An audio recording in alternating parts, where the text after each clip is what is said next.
अस्सलामुअलैकुम वी लोग शो में मैं हूँ आपकी मेज़बान नौशीन बुखारी और इस वक्त थोड़ी सी हालत मेरी टाइट हुई हुई आप देख सकते हैं क्योंकि मैं सफ़र की हालत में हूँ। जब इंसान सफ़र की हालत में होता है तो फिर कुछ ज़्यादा अच्छा नहीं लग रहा होता।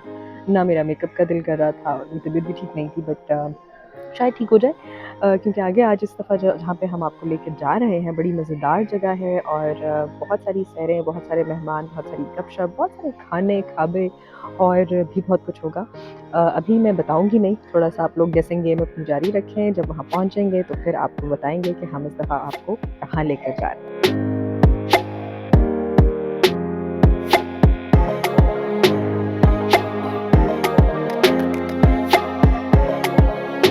इंतज़ार की घड़ियाँ हुई ख़त्म। मैं हूँ इस टाइम थाईलैंड में और ये है फुकेट। फुकेट जो भी कह लें, बहुत ही खूबसूरत है, फ़र्क कुछ नहीं पड़ता इसकी खूबसूरती में। एज़ लॉन्ग एज़ आप इंजॉय कर रहे हैं तो नाम से कोई फ़र्क नहीं पड़ता।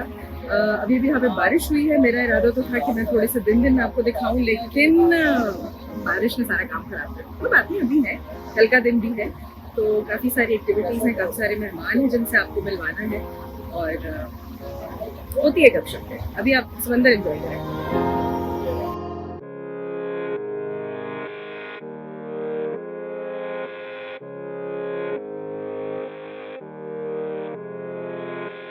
फुकेट शहर की खूबसूरती पहली नज़र में ही आपको अपना दीवाना बना देती है। ताहद्दे नज़र फैला हुआ समंदर और साफ सुथरे साहिल इस बात की गवाही देते हैं कि यहाँ के लोग किस कदर सफाई पसंद हैं।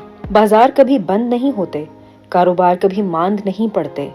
लोग पागलों की तरह यहाँ खरीदारी करते हैं, खाने खाते हैं और क्या कुछ नहीं करते। लेकिन मजाल जो आपको सड़क पर जरा सी भी गंदगी नजर आए, और मेरे ख्याल से किसी भी शहर और मुल्क की तरक्की का सबसे बड़ा राज यही डिसिप्लिन होता है।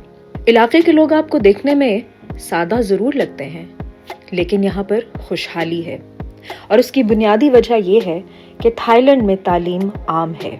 और ये तालीम आम हो भी क्यों ना, 12वीं जमात तक तो यहाँ हुकूमत मुकम्मल जिम्मेदारी लेती है आपकी पढ़ाई की। उसके बाद यूनिवर्सिटी लेवल पर आपकी अपनी मर्जी है कि आप पढ़ना चाहें, लेकिन उसके लिए भी यहाँ पर हुकूमत आपका भरपूर साथ देती है अगर आप में काबिलियत है। हर शख्स यहाँ पढ़ा लिखा है। हर शख्स बहुत आसानी के साथ आपसे अंग्रेजी में, यहाँ तक कि हिंदी और उर्दू में भी कम्युनिकेट कर सकता है। यहाँ पर टूरिस्ट्स को इस मामले में कोई दिक्कत नहीं, खुसूसी तौर पर एशिया से जाने वाले। जी हाँ, यहाँ पर मुझे कई लोग ऐसे मिले जो हिंदी के अलावा उर्दू बाकायदगी से जानते हैं और मुझे बल्कि ये भी पता चलकर बहुत हैरानी हुई कि यहाँ पर कुछ स्कूलों में उर्दू बतौर सब्जेक्ट पढ़ाई भी जाती है।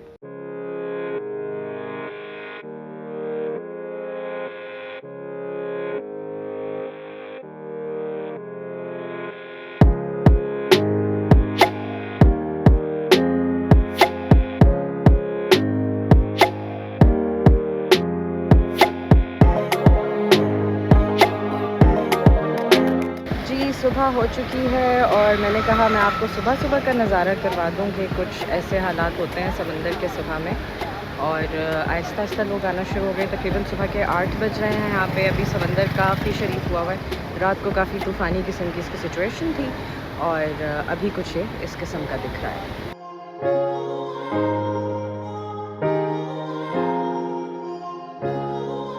यहाँ बहुत थोड़ी देर के लिए रुक सकते हैं, ज़्यादा देर के लिए नहीं रुकने देते हैं क्योंकि मंकीज़ का अटैक भी हो सकता है, तो इसलिए खबरदार किया जाता है ज़्यादा देर नहीं रुकना। फीफी आइलैंड से तकरीबन 20 से 30 मिनट की मुसाफत तय करते हुए आप पहुंचते हैं माया बीच, जहां पर कोई मोबाइल सिग्नल्स नहीं आते।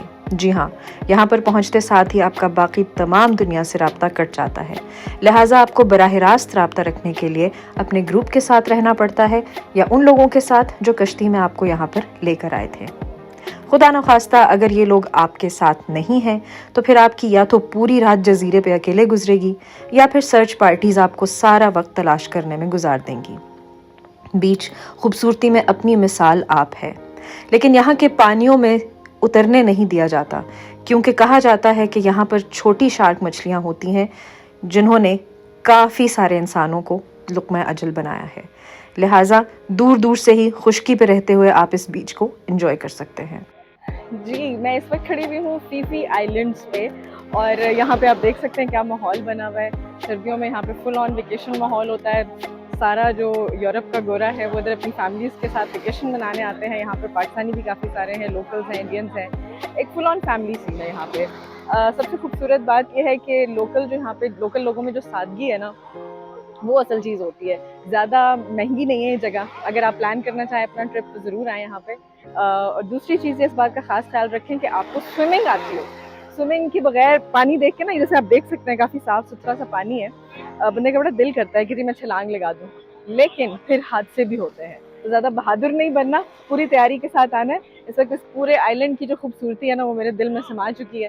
तो मैं तो ज़रा जाके एक्सप्लोर करने जा रही हूँ और आपको भी दिखाती हूँ। और ये इस किस्म की भी हरकतें होती हैं यहाँ पे, जैसे कि आप देख सकते हैं लोग यहाँ पे आके ऐसे एंजॉय करते हैं। तो मैं भी इस तरह से ज़रा एंजॉय करती हूँ और आपको दिखाती हूँ कि फीफी आइलैंड में और क्या क्या कुछ होता है। हाँ, और यहाँ पे एक्टिविटीज़ बहुत मज़े मज़े की होती हैं। स्नॉर्कलिंग, पानी के अंदर मछलियों के साथ आपको तैरने का मौका मिलता है, स्कूबा डाइविंग होती है और बड़ा कुछ होता है। यहाँ के लोकल लोग जो हैं वो उनसे भी बात करते हैं कि उनकी ज़िंदगी यहाँ पर किस तरह से गुजर रही हैं। ज़्यादातर जो कम्युनिटी है वो टूरिज़्म के पैसे पर ही उनका जो है वो गुजर बसर होता है। लेकिन ज़िंदगी कैसी है यहाँ पे जाके ज़रा बाज़ारों में भी घूमते हैं और उनसे पूछते हैं, आपको दिखाते हैं कि फीफी की ज़िंदगी कैसी है। रौनक आप देख सकते हैं बाज़ारों की। छुट्टियों में लोग यहाँ पर अपनी फैमिलीज़ के साथ आते हैं और खाना पीना काफ़ी सस्ता है बाय द वे यहाँ पे, मैंने देखा है थाईलैंड में इतना ज़्यादा महंगा नहीं है। ज़्यादातर लोग जो है वो सी फूड पसंद करते हैं। अगर आपको सी फूड पसंद है तो फिर थाईलैंड इज़ योर प्लेस। बाकी पीछे आप देख सकते हैं बहुत ज़्यादा बड़ी मार्केट्स नहीं है, बहुत ज़्यादा महंगी नहीं है। तो आपको शॉपिंग करनी है अगर अपनी फैमिली के लिए, तो लोगों की लिस्टें तैयार होना शुरू हो जाती हैं। जैसे बंदा कहता है ना जी मेरी फ़्लाइट है, उधर से लिस्टें तैयार होना शुरू हो जाती है, मेरे लिए ये लेकर आए, मेरे लिए वो लेकर आए। तो यहाँ पर आपको सस्ती मस्ती करने का मौका मिल सकता है और अपने जो रिश्तेदार हैं वो भी आपके नाराज़ नहीं होंगे। चलते हैं ज़रा दिखाते हैं आपको मार्केट कैसी है।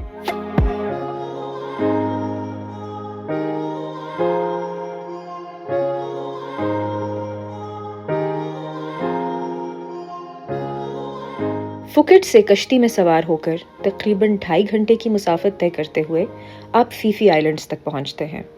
फीफी आइलैंड्स अपनी खूबसूरती में बेमिसाल हैं और कई दफ़ा ये बेहतरीन डेस्टिनेशन का अवार्ड भी जीत चुके हैं। 1940 तक यहाँ पर सिर्फ और सिर्फ लोकल मछेरों की आबादी थी, लेकिन आहिस्ता आहिस्ता ये एक टूरिस्ट स्पॉट बनता गया। आज यहाँ पर हर साल लाखों टूरिस्ट्स पूरी दुनिया से उमड़ उमड़ कर आते हैं। इस जगह की बेहतरीन बात यह है कि यहाँ पर बुद्धिस्ट और मुस्लिम सबसे ज़्यादा आबादी में है और देखा जाए तो मुस्लिम आबादी बुद्धिस्ट से ज़्यादा है। यहाँ पर आपको मस्जिदें भी नज़र आएंगी, मंदिर भी नज़र आएंगे और कुछ जगहों पर चर्च भी। लोग आपस में मिलजुल कर रहते हैं और मजहबी हम-आहंगी की बेहतरीन मिसाल आपको यहाँ देखने को मिलती है। कोई किसी के मजहब में, किसी के अकीदे में कोई दस्तराजी नहीं करता, कोई रायजनी नहीं करता, सब आपस में भाई भाई बनकर रहते हैं, जिसकी वजह से यहाँ पर एक अलग किस्म का सुकून मैसर आता है और ये आपको हवा में महसूस होता है।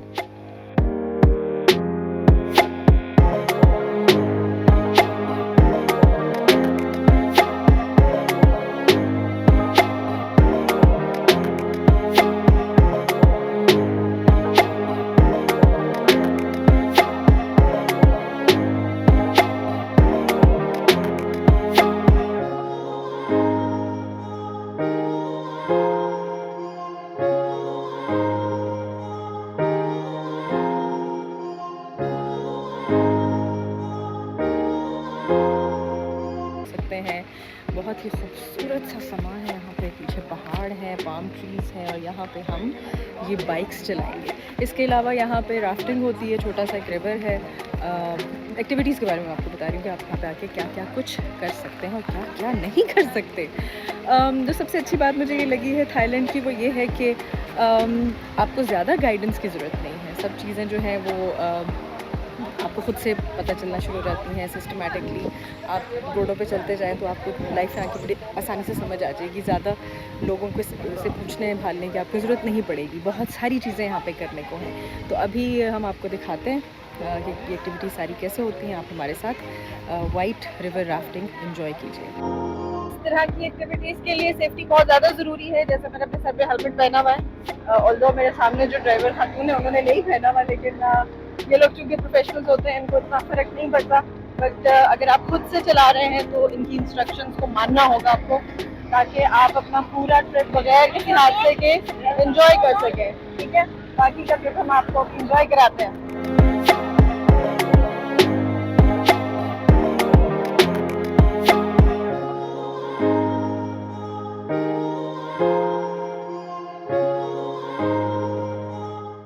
ये मेरे पीछे जो रिवर है इसमें राफ्टिंग होती है, ये देखिए पीछे, और इसी के साइड पे ये ट्रैक बना हुआ है एटीवी बाइक्स के लिए।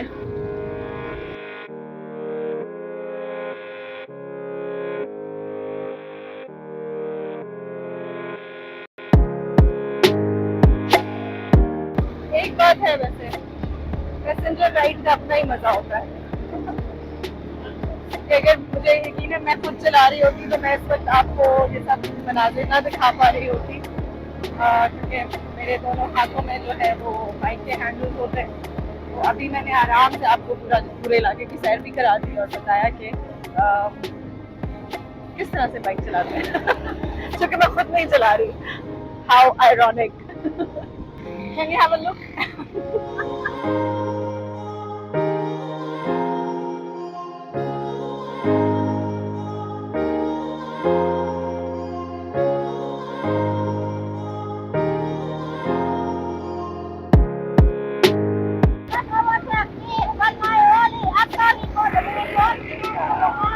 तकरीबन ये 25 से 30 मिनट का ट्रैक है, और अगर आप फास्ट ड्राइवर हैं तो फिर आपके लिए 15 मिनट भी बहुत है।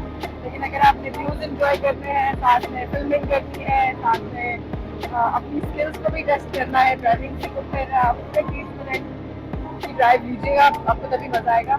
असल चीज़ मनाजिर की जो मेरे इर्द गिर्द है, जैसे कि मेरे पीछे ये आप देख सकते हैं, ये रिवर है और रबर प्लांट्स हैं, तो हवा चल रही है। और तो गर्मी है, सारी बात है, सूरज सामने सवा निर्भर पर है, लेकिन इतनी सख्त नहीं है, काबिल बर्दाश्त है, क्योंकि साथ साथ हवा चलती रहती है तो वो मॉडरेशन रहती है मौसम में।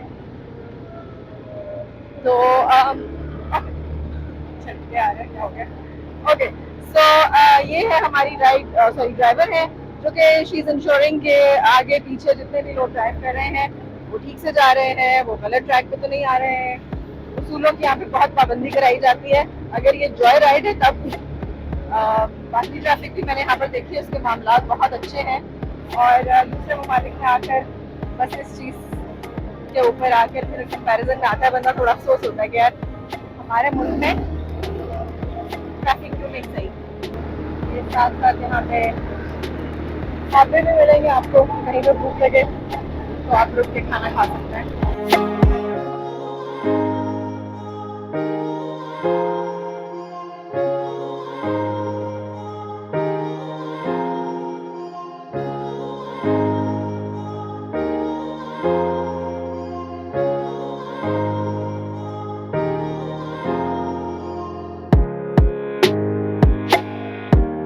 जी, मैं इस वक्त मौजूद हूँ वाइट राफ्टिंग रिवर के पास, और यहाँ पे मुझे एक बड़ी मज़े की शख्सियत मिली और मैंने कहा मैं तो इनका इंटरव्यू के बगैर इनको जाने नहीं दूंगी। हमारे साथ है नेपाल से गीता। गीता, कैसी हैं आप? हम ठीक है मैडम। बहुत अच्छी लग रही है आप इस यूनिफॉर्म में भी, माशाल्लाह। और गीता ने हमारी बड़ी खिदमत की है, उन्होंने बड़े मज़ेदार इन्होंने यहाँ पे खाने बनाए हुए थे, और एक एक बंदे को पूछ रही थी चाय का, पानी का, हर तरह खाने का। गीता, आप पहले तो बताइए, थकते नहीं है सब करते हुए? ये कभी कभार होता है मैम, हमने जितना हमने किया तो उसका निभाना भी पड़ता है। सही सही। आप एंजॉय करते हैं अपनी जॉब को? अच्छा है। सही। घर से दूर रह के कैसा लगता है परदेश में? घर से दूर रह के भी, क्योंकि यहाँ पे भी अपना फैमिली इधर अच्छा। खुद के हिसाब से रहता है ना। अच्छा। फैमिली ढूंढना हो तो कहीं भी मिल जाता है। यहाँ पे भी हमारी सही सही। हम लोग अच्छा सही। अच्छा गीता, मुझे बताएं कि रोजाना की बुनियाद पे आप काम करते हैं, तो काम कर करके इंसान को ना वो चीज नहीं रहती उसके दिल में, वो बस एक ड्यूटी पूरी करता है, तो उसको मजेदार बनाने के लिए आप क्या करती हैं अपने काम को? जैसे मैम, ये हम दूसरे का काम नहीं कर रहे हैं, सही। क्योंकि हम अपना काम है। सही। हम करेंगे तो आगे हमको भी दिल लगा के करें। सही ये दिल से होता है मैम। सही इसको हम दूसरे का काम बोले तो दूसरे के पे जाता है, खुद का काम बोले तो खुद पे ही आता है। सही। अच्छा गीता, हमारे नाजरीन को बताएं, आपको अपने घर नेपाल में सबसे ज्यादा चीज जो है वो कौन सी याद आती है? आती तो बहुत सारी हैं। तो बच्चे की याद अच्छा अच्छा, बच्चे उधर ही हैं आपके? हाँ जी, ओके, स्कूल पढ़ते हैं। अच्छा अच्छा, तो आप का आना जाना लगा रहता है? हाँ जी, साल में एक बार आते जाते हैं। अच्छा हम लोग ये कोहिनूर पे सही, 12-13 साल हो गया। अच्छा अच्छा, हर साल हम आते जाते रहे। सही। ये बहुत भी अच्छे, बहुत सही फैमिली की तरह ही है। सही। तो फैमिली की तरह रखा हुआ है, तो 12-13 साल से काम भी कर रहे हैं ना, वरना आजकल एक ये भी बहुत ज्यादा है कि लोग थोड़े वक्त के लिए बहुत जल्दी तंग पड़ जाते हैं क्योंकि उनका रवैया सही नहीं होता ना। ये कि हमने भी हम ये नहीं सोचते कि ये बहुत का काम है, ये हम अपना काम है। बिल्कुल अपना काम समझ के। सही सही पड़ेगा। सही। अच्छा गीता, एक और चीज हमें बताइए कि घर की याद, कल्चर की याद आती रहती है, लेकिन आपने अपने आप को यहाँ पर कैसे एडजस्ट किया और कितने अरसे में किया? हम लोग हस्बैंड वाइफ यहीं पे। अच्छा अच्छा, हाँ जी, हम अकेले के सही, हस्बैंड वाइफ थे। अच्छा। तो फिर थोड़ी सी आसानी हो गई होगी ना कि आपको बिल्कुल परदेश की फीलिंग नहीं आ रही होगी कि बिल्कुल अकेले हैं। तो यहाँ पर नेपाली कम्युनिटी है? ये बहुत अच्छा सही। तो उनके साथ फिर आपका आहिस्ता आहिस्ता ताल्लुक बनता गया? अच्छा, हम लोग का रिश्तेदार भी यही नहीं है। सही सही अच्छा है, सही लगता है यहाँ पे। सही। गीता, आपको ना पता है, अच्छा मैंने जैसे गीता को देखा ना, होते हैं कुछ लोग जिनके चेहरे पे बहुत रौनक होती है और वो अपनी तरफ खींचते हैं और आपका दिल करता है कि आप उनसे बात करें। तो ये सर्व कर रही थी सबको, मैंने इनको रोक के कहा, मैंने कहा मुझे आपसे एक्स्ट्रा बात करनी है, मुझे आपसे इंटरव्यू लेना है। तो आपके चेहरे पे जो रौनक है वो बताती है कि आप अपनी जिंदगी से बहुत मुतमईन और बहुत खुश हैं, क्या ये सच है? हाँ जी मैम, ये तो बहुत बात है। अच्छा, जितना सोचो वो खुद से ही प्रॉब्लम होता है। बिल्कुल सबसे पहले सबसे ज्यादा खुश रहना ही वही अच्छा है। सही सही। तो ऐसे में जो हमारी यूथ है या जो लोग परदेश में जाके काम करना चाह रहे हैं, सोच रहे हैं अपनी जिंदगी बेहतर बनाने के लिए, उनको क्या मशवरा देंगे आप? क्योंकि उनको तो अब ये सोचे कि हम प्रदेश जा रहे हैं दूसरे के लिए, दूसरे का काम करने, ये नहीं सोचना चाहिए। क्योंकि हम प्रदेश जाएंगे जैसे भी ऊपर वाला तो हमारे साथ ही है। बिल्कुल बिल्कुल जैसे भी जाएंगे अपना अपना सही। अपना नसीब में जो है वही लिखा होता है। सही प्रदेश जाए तो भी हमको भी कोई अच्छा ही मिलेगा। सही सही यही सोच के निकलना पड़ता है। सही। अच्छा आपके घर वाले भी आपको देख रहे हैं इस वक्त, उनको कोई पैगाम देना हो तो बताइए। घर वालों को कोई पैगाम देना है तो बताइए कोई बात नहीं। कि आपको अभी अच्छा हाँ, हम उस दौर में तो है नहीं कि अब खत लिखेंगे या किसी के जरिए से पैगाम पहुंचाएंगे, लेकिन वो शायद टीवी पे देख के आपको खुश हो जाए, तो मैं इसलिए कह रही थी कि आप उनको कुछ कहना चाहें यहाँ से। अच्छा, वो बड़ी प्राइवेट बातें होती है, वो यहाँ पे नहीं कैमरे पे हम प्राइवेट बातें नहीं करते। सही सही सही सही। अच्छा गीता बड़ी मजेदार उर्दू हिंदी भी बोलती हैं, लेकिन मजे की बात है कि इनकी ये पहली मादरी जुबान नहीं है। आप नेपाली बोलते हैं? अच्छा, नेपाली कितनी मुख्तलिफ है हिंदी से? हिंदी से ज़्यादा हिंदी से, क्योंकि मैं थोड़ा बाकी होता है। अच्छा अच्छा, जो पाकिस्तानी हो गया, इंडियन हो गया, वही है बोलने में। हाँ थोड़े थोड़े लफ्ज मुख्तलिफ होते हैं, क्योंकि अक्सर ऐसा होता है हमारे जो हिंदी बोलने वाले दोस्त हैं और उर्दू बोलने वाले, उनको जब कोई बाहर का बंदा सुनता है तो वो ये कहता है कि हमें तो कोई फर्क पता नहीं चल रहा, फिर आप लोग का झगड़ा किस बात का? सही सही। अच्छा एक और चीज भी गीता जो होती है वो ये कि जगह, माहौल जिसमें आप काम कर रहे होते हैं, इस तरह की जगहों पे आपको काम करके तो फिर आप क्या कहोगे मैं तो घर नहीं जाना, मैंने यहीं रहना है, हाँ ऐसा होता है? नहीं, कभी कभी बच्चे का याद आया, वही तो बोले मैंने। हम लोग को जब जाना हुआ तो हम साल में एक बार जो धर्मदास दशहरा देखने जाता है, 4 बार हम लोग निकल जाते हैं। सही सही साल में एक बार तो हमारा आना जाना रहता है। सही। अच्छा अब आपको, आपकी बात सुन के मुझे यकीन है कि खवातीन को बहुत हौसला हुआ होगा कि अक्सर खवातीन का ये होता है कि मेरा बच्चा छोटा है, मैं उसको छोड़ के काम नहीं कर सकती, या कहीं जा नहीं सकती, यहाँ तक कि बाजार भी जाना होता है तो कहते हैं मेरा बच्चा छोटा है, ये सोएगा तो मैं जाऊंगी, हर काम को बच्चे के साथ वो नथी कर देते हैं। तो आप उनको हौसला देने के लिए क्या बोलेंगे? आपने खुद भी इतना हौसला किया हुआ है, अपना छोटा सा बच्चा बच्चे पीछे तो छोड़ के आए। के पास है मैडम, जी। बच्चा होता है, लेकिन इतना भी नहीं सोचना चाहिए। हाँ, अपना बच्चा है, हम दूसरे के भी भरोसे करना हाँ। पड़ता है। वो लोग भी बच्चों को थोड़ा सा इंडिपेंडेंट करने के लिए ऐसे जरूरी है। पड़ता है। सही को भी माँ के अलावा भी हौसला भी करना पड़ता है। सही। गीता जाते जाते मेरा एक सवाल जो मेरा हर मेहमान से होता है कि आप जिंदगी के बारे में क्या सोचती हैं? मैं इन जिंदगी के बारे में क्या सोचना है, और जैसे ऊपर वाले ने दिए वही सही है, अच्छा। मेरे लिए कोई अब उनकी तरह अलग की फिक्र नहीं पाली। नहीं, नहीं, नहीं, कुछ भी नहीं है इसे। सही। इधर भी रहो, हंस मिल के खुश रहो। खुश है, खुशी से रहो, वही है। इनका बहुत बहुत शुक्रिया, आपसे मुलाकात करके बात करके बहुत मज़ा आया। आई विश और भी कर सकते लेकिन हमारे पास वक्त की कमी है, लेकिन मुझे खुशी है कि मैंने आपसे बात कर ली है। हम इसके बाद एक और मेहमान की तरफ चलेंगे और उनसे बात करेंगे जो कि पाकिस्तानी है और पिछले 22-23 सालों से पाकिस्तान में मुकीम है। हम उनसे बात करेंगे। अभी लेते हैं हम ब्रेक और ब्रेक के बाद वापस आएंगे। हमारी दूसरी मेहमान इस वक्त हमारे साथ मौजूद है रोशनी। ये बर्मा से हैं और ये भी बड़ी अच्छी हिंदी उर्दू बोल लेती हैं, समझ भी लेती हैं, तो हमने सोचा कि हम इनसे भी थोड़ी सी बातचीत कर लें। जी कैसी हैं आप? मैं ठीक हूँ, आप कैसे हो? बिल्कुल ठीक। कैसा लग रहा है यहाँ पे इस माहौल में काम करके? बहुत खुश है। अच्छा, बहुत मजा घर की तो याद आती होगी ना? घर तो याद आता अब यहाँ नई नई बात है। कितना अर्सा हुआ है काम करते हुए? है। 8 साल 8 साल हो गए हैं। अच्छा, आपको देख के कहीं से नहीं लगता 8 साल से आप काम कर रहे होगे, आप बहुत छोटी लगती है। तो कैसा कैसा जा रहा है यहाँ पे आपका तजुर्बा, एक्सपीरियंस अच्छा जा रहा है? बहुत मजा आता है काम का? नए नए लोगों के साथ डील करना रोज के रोज, कभी थक नहीं जाते? नहीं जाती, इसमें ही बहुत खुश है। अच्छा, मेरा काम ही खुश। मसरूफ रहना अच्छा रहता है ना। सही। तो आप घर का चक्कर भी लगता रहता है, बर्मा जाते रहते हैं? अभी तक तो गया नहीं है, लेकिन जाएंगे। अच्छा, कितने साल हो गए नहीं गए? 8 साल से नहीं गए? अच्छा, ये तो बहुत लंबा अरसा है। 8 साल से आप घर नहीं गए, तो घर वालों से वैसे वो आते हैं यहाँ पे या कोई बातचीत होती है उनसे? अच्छा, उनसे कोई आपको विजिट करने आते हैं वहाँ से? जी। सही सही। अच्छा, मुझे बताइए कि आप 8 साल से घर से दूर हैं और हमारे बहुत सारे लोग भी आपको देख रहे हैं।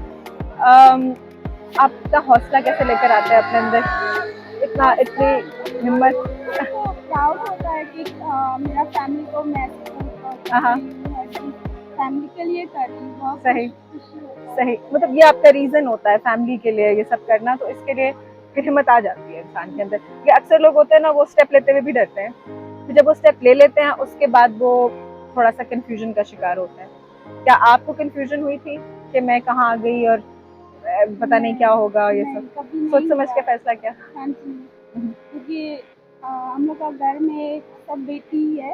अच्छा। तो हाँ जी, तो बेटा नहीं है तो बेटी को ही करना पड़ेगा, इसलिए। तो इसका मतलब है कि आपकी फैमिली काफी सपोर्टिव है कि वो बेटी को भी एक बेटे के रूप में हाँ जी, दिखना हाँ चाह जी, रहे हैं। सही सही। अच्छा, मुझे आप ये बताइए कि क्या प्लान है फ्यूचर के हवाले से आपके? कुछ सोच के रखा हुआ जिंदगी के हवाले से कुछ? नहीं, ऐसे सोच के रखा नहीं है, हाँ। जो भी होगा वो जैसे चल रहा है बस अभी फिलहाल। चल जाएगा। सही। थाईलैंड कितना देखा है अभी तक? अभी तक ये फुकेट ही।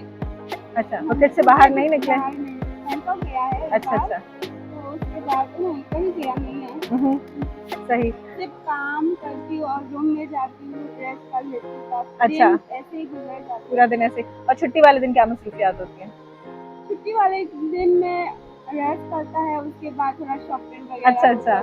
सही। तो रोशनी, आप हमें ये बताइए कि बर्मा की ज़िंदगी को जब आप थाईलैंड में आई तो कैसे मुख्तलिफ पाया वहाँ की ज़िंदगी को यहाँ से, और यहाँ की ज़िंदगी ज़्यादा अच्छी थी या वहाँ की ज़िंदगी अच्छी थी? दोनों में से कौन सी ज़्यादा एंजॉय की?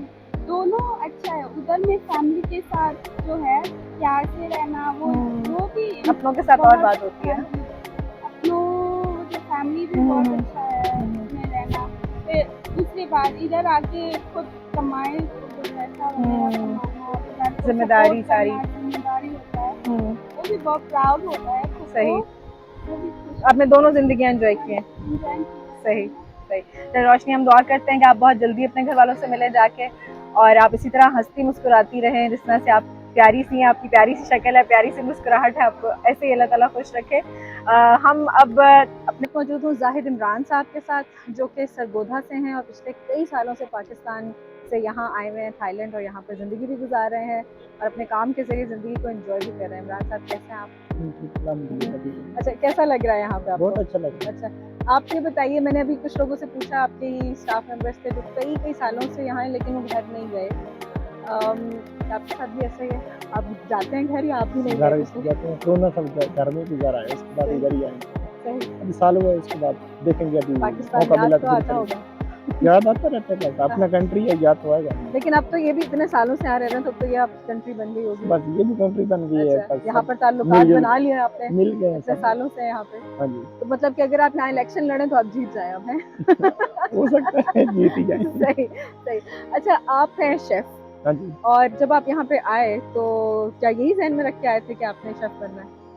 मैं शेफ के तौर पे आया था। अच्छा, हाँ जी, स्कूल सही। छोड़ा था और उस वक्त मैं अच्छा। शेफ के तौर पे और आके आप- इधर ही आके सीखा हूँ सारा सही। कुछ आप इधर ही। पाकिस्तानी खाने बनाते थे वहाँ पे, तो जब यहाँ आए हैं? नहीं, वहाँ पे मैं कुछ नहीं, स्कूल छोड़ा और सीधा अच्छा इधर ही अच्छा, आया। फिर यहाँ के काम सीखा। हाँ जी, काम सीखा अच्छा इधर ही। अच्छा, सही। मैं समझी शायद वहाँ भी शेफ थे, फिर नहीं, यहाँ वहाँ आए। शेफ नहीं था, वहाँ पे ओके। स्कूल सही स्कूल से डायरेक्ट इधर आके इधर ही शेफ सीखा, सही।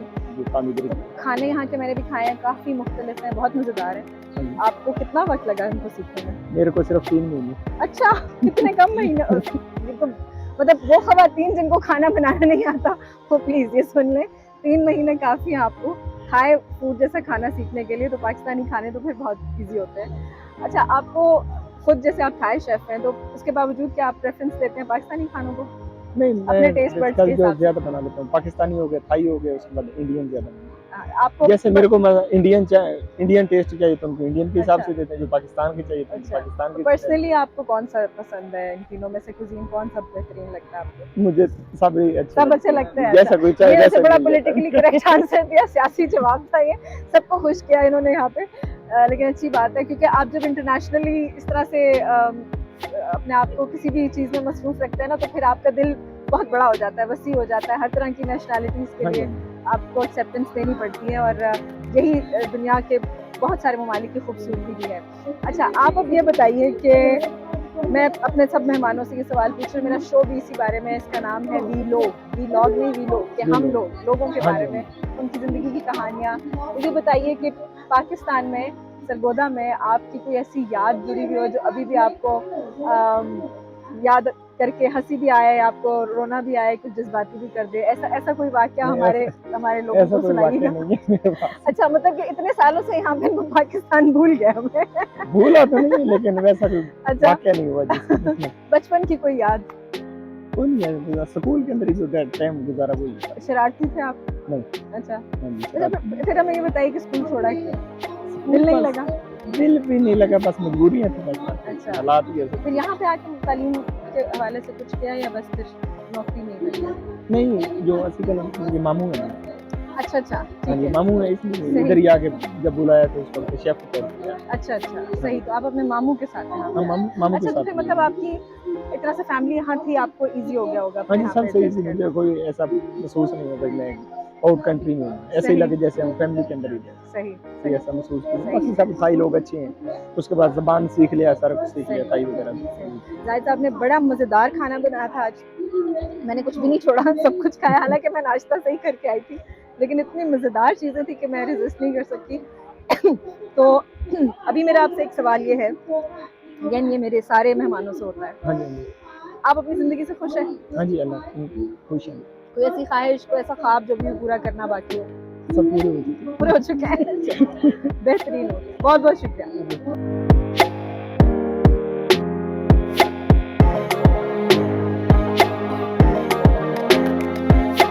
फुकेट में आज मेरा आखिरी दिन है। मैंने सोचा जाते जाते आपको समंदर की सैर करवा दी जाए। पीछे मेरे आप देख सकते हैं नज़ारे, बेहतरीन किस्म के दरख्त हैं, वाइट सैंडी बीचेस, ताहद नज़र फैला हुआ समंदर, इधर पहाड़ है।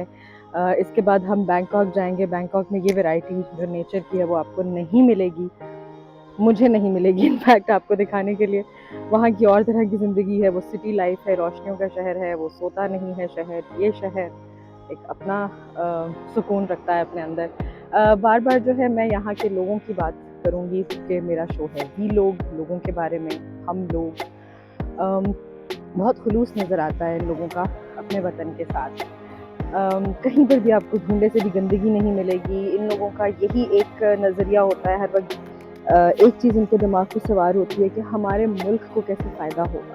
इसीलिए यहाँ पर इन्होंने टूरिज़्म को बहुत अच्छे तरीके से प्रमोट किया है। बहुत रिस्पॉन्सिबली लोग यहाँ आते हैं और इन्जॉय करके चले जाते हैं। उसूल कायदे बने हुए हैं, ज़्यादा लोगों को बताने की ज़रूरत नहीं पड़ती कि आपने क्या करना है और किस तरह से करना है। बहुत ही बेहतरीन जगह, बहुत मज़ा आया। लोगों की सादगी ने मेरा दिल जीत लिया।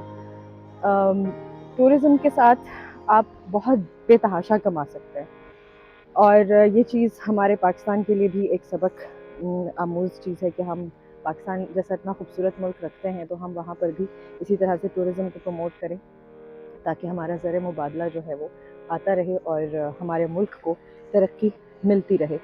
लेकिन उसके साथ साथ उस ज़र मुबादला का ख़्याल कैसे रखना है अपने लाइफ़स्टाइल को सादा बनाते हुए, ये आप थाईलैंड के लोगों से सीखेंगे। यहाँ पर आकर आपको बिल्कुल किसी भी किस्म का लग्जरियस लाइफ़स्टाइल नहीं देखने को मिलता। लोग बहुत रिस्पॉन्सिबली जीते हैं, बहुत रिस्पॉन्सिबली रिसोर्सेज का इस्तेमाल करते हैं, ज़ाया कुछ भी नहीं होता यहाँ पे। और इसी वजह से शायद ये मुल्क इतनी तरक्की किया हुआ है कि यहाँ पर कोई भी अपने आप को अमीर कबीर साबित करने के चक्करों में या अमीर बनने के चक्करों में नहीं है।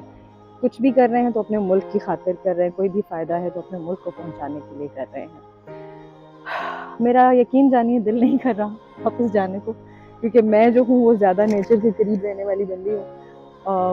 शहर की ज़िंदगी ज़रा मुझे इतनी ज़्यादा फैसिनेट नहीं करती, लेकिन खैर हर चीज़ का एक वक्त होता है, तो यहाँ से भी जाने का वक्त हुआ चाहता है। लेकिन मैंने कहा कि जाते जाते इन खूबसूरत मनाजिर को दिखाते हुए आपसे बातचीत कर ली जाए। बाकी की बातचीत फिर बैंकॉक पहुँच के होगी और वो एक अलग जगह है, उसका एक अपना मज़ा है, वो भी हम आपको दिखाएंगे।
इस वक्त बैंकॉक पहुंच चुकी हूं और जैसे कि मैंने आपको बताया था कि यहाँ की ज़िंदगी मुख्तलिफ है फुकेट से।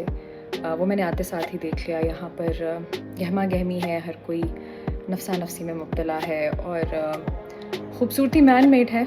ज़्यादातर बिल्डिंग्स हैं, ग्रीनरी भी है, लेकिन जिस तरह की खूबसूरती आपको फुकेट में मिली थी वो यहाँ नहीं मिलेगी। एक और चीज़, जब मैंने लैंड किया था थाईलैंड में तो उसी सुबह में मुझे एक बहुत अफसोसनाक ख़बर सुनने को मिली थी।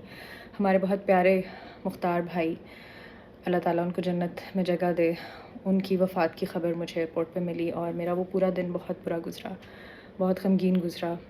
क्योंकि गम जो होता है वो अपनों के साथ ही मिल के बांटा जाता है, और जब आप परदेस में होते हैं और इस तरह की आपको गमगीन कोई भी ख़बर मिले तो उसको उस गम को छुपाना और उस गम को हल्का करना थोड़ा सा चैलेंजिंग हो जाता है आपके लिए। ऑल्दो यहाँ की गहमा गहमी थी, रौनकें थी, लेकिन दिल में एक दुख था क्योंकि मुख्तार भाई हमसे जुदा हो गए। मेरा उनके साथ ओकेजनली मेरी मुलाकातें हुई हैं, लेकिन जितनी भी हुई हैं यादगार थीं। रिसेंटली अभी जब मिशी ख़ान के 10 साल की तकरीबात हुई थी उनके घर पे, तो वहाँ पर उनसे आखिरी मुलाकात हुई थी और काफ़ी खुश लग रहे थे उस दिन की रौनकों को देख के। अल्लाह ताला से दुआ है हम सबको इस गम को झेलने की जो है वो ताकत अता फ़रमाए। ये AVT चैनल्स की जो फैमिली है उसके लिए बहुत बड़ा शौक़ है, ख़ुसूसन उन लोगों के लिए जिन्होंने मुख्तार भाई की जो जर्नी है वो डे 1 से देखी, और फिर ज़ाहिर है उनके लिए चीज़ काफ़ी मुश्किल होगी, स्पेशली जो उनकी अपनी इमीडिएट फैमिली है वो, और फिर कई AVT चैनल्स के लोग जिन्होंने मुख्तार भाई को देखा अपने सामने बड़ा होते हुए। ज़िंदगी है, चलती रहती है, लेकिन फिर कुछ लोग ऐसे होते हैं जो जब चले जाते हैं तो उनकी जाने के बाद वो कमियां सारी ज़िंदगी पूरी नहीं होती। अल्लाह ताला हम सबको सब्र अज़ीम अता फ़रमाए, और मुख्तार भाई हमें यूँ ही याद आते रहेंगे और गाहे बगाहे उनका ज़िक्र चलता रहेगा। थाईलैंड के चैप्टर से अब तक के लिए इतना ही। उम्मीद करती हूँ आपको ये एपिसोड पसंद आई होगी। अपनी राय से हमें ज़रूर आगाह कीजिएगा, और जो कुछ भी आपने थाईलैंड के बारे में देखा, सुना, सीखा, उससे हमें बताइएगा कि आपको सबसे अच्छी चीज़ यहाँ की क्या लगी। इस एपिसोड को अगर दोबारा भी एंजॉय करना चाहते हैं तो YouTube पर अपलोड होगी, आप वहाँ पर दोबारा भी देख सकते हैं। अगले हफ्ते पाकिस्तान में इंशाल्लाह मुलाकात होगी आपसे किसी नई जगह पर, किसी नए मेहमान के साथ। तब तक के लिए अपना बहुत सारा ख्याल रखिएगा और वी लोग शो यूं ही देखते रहिएगा, जिसमें हम आप लोगों की कहानी, आप लोगों की ज़बानी आप तक पहुँचाते हैं। अपना बहुत सारा ख्याल रखिएगा। बहुत बहुत शुक्रिया। अल्लाह हाफ़िज़।